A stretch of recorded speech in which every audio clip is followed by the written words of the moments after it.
welcome to iVillage Live from Universal Orlando Resorts. You know, just when you felt that there weren't enough hours in the day, many adults are now caring for their parents in addition to their children. That's right, Guy. In fact, a Pew Research study found that 71% of today's boomers have at least one living parent. That's right. Dorothy Breininger, author of Chicken Soup for the Soul, Life Lessons for Busy Moms, has more information on this growing phenomenon. Hi, Dorothy. Welcome to our show. Hello. Hi there.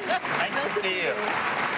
You know, this is something that affects all of us, but for everybody out there that doesn't know, what is the sandwich generation exactly? Well, it's an example of having our children on the one side and our parents, aging parents, on the other side. And I have a great example. My business partner and co-author, Debbie and Lynn, actually have this situation. Yeah. And when we go to work every day, we have kids running around in one room, and we had parents in the other, and baby monitors all around just listening to who was getting and needing the care. Yeah. Are more and more people finding themselves in that kind of situation? Is this a growing problem? Well, actually, we used to think of it as a problem, but now it's actually, yes, it's growing. And the reason is we're now into our values. It's hip to actually want to be responsible and take care of our parents. And yes, bring them on home. We're sort of returning to those old family values as opposed to caring for people outside of the home. We're now bringing them back in. Yeah. Who's affected by this? Well, one would think naturally people who are, the employers where we go to work, because we have more caregiving to do. It's not just kids. Yeah. We also think, our own children are affected. But who's really affected the most are the women, because women tend to be the caregivers. So we have to take care of ourselves. Why is this trend happening now? I mean, what's going on right now that's making everybody so aware of this? I think originally what happened was around 9/11, we saw, an increase of the number of people who wanted to not only have their paperwork in order, but their belongings, material possessions, not so important, family members, much more important. And so it's organizing around our values. We have a new value system again. Now, of course, values and the emotional side of this are very important. This is also a financial issue, though, right? Huge financial issue. You want to definitely be prepared. I think nursing home costs are $6,200 a month. Wow. Or hourly caregiving is $19 an hour. So yeah, there are definitely financial numbers attached to this, but there's also the medication that goes along with it. Just being prepared and planning in advance is really the way. And also, I was just thinking the emotional side of that as well, the emotional cost to a family, because now, you've got a member of your family that might be leaving, and having to deal with that's got to be difficult. It is. Yeah. Again, it's the emotional cost. The more prepared you are, the less of an emotional cost it is. You want to start early and start talking with your parents about what it is that's important to them. What kind of...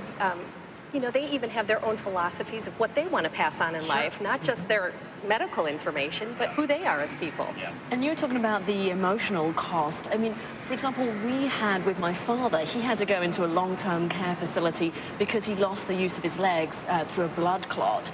And so he went in very prematurely, before he was even at retirement age. And I felt a lot of guilt with that. He's overseas, he's back in the United Kingdom, and I'm over here. How do people deal with those sort of emotional concerns? Well, I think it's sort of like on the airplane when the flight attendants come on and tell us to put on our oxygen mask first and then take care of others. And that's the whole reason that we wrote the book. The three of us, Debbie, Lynn, and I, are intergenerational organizers. Yeah. And it's all about caring for yourself and not letting that guilt creep in too much, but getting time for you. I was going to say, do you find a lot of people there's some resentment built up that they not only have to take care of their younger children, but they also have to take care of their aging parents? Well, absolutely, because you put everybody else first. Yeah. Their needs have to be taken care of, and then who's left over to take care of you?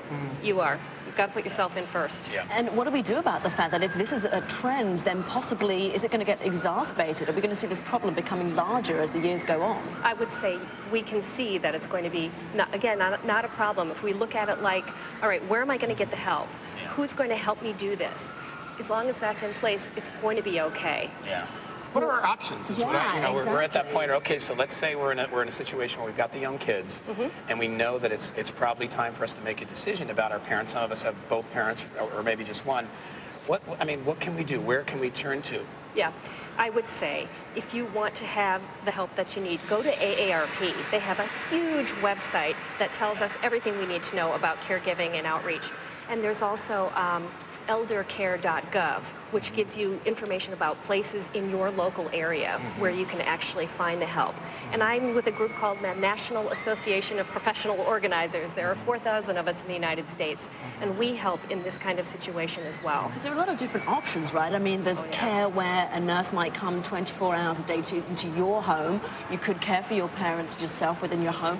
They could live in a long-term care facility. Yes, yes, and I think if you're going to have your parents come into your home, one or both, and you have kids, the best way to handle that is to have the information documented about their medications, their schedules, where their will is located if necessary, all of that, and be able to take that information in a book, even to the emergency room. You get better service when you're prepared. You know, I have a little boy, and my mind is going here, and I'm trying to think, should I be preparing him for this possibility, at least the relationships as they relate to him, to maybe when he has kids, or when hopefully not, he doesn't have to take care of me, but should I be educating him now? Absolutely. I love it that you asked that question. Yeah. Anything that we can do now for the younger set, and really even just having, again, that intergenerational home where they're experiencing time with parents and or grandparents, and seeing how you're taking care of them and documenting their lives and making our parents feel important. Good modeling. It's good to talk about this because honestly it is one of those subjects that people might be a little bit leery of, because you're addressing issues like people's possible sort of deterioration as they age, and whether they might want to be cared for in a different environment. These are sensitive issues. Very sensitive. Most of us don't want to talk about it, but truthfully, having the conversation in advance really takes care of the emergencies. Well, I'll tell you, all the information is right in Dorothy's book, Life Lessons for Busy Moms. And guess what? Everybody in our audience, you're going to get one of these today as well. So you can take that information home with you. Thank you, Dorothy. You're welcome. Thank you. Me too. Thank you so much, Dorothy. And this is obviously an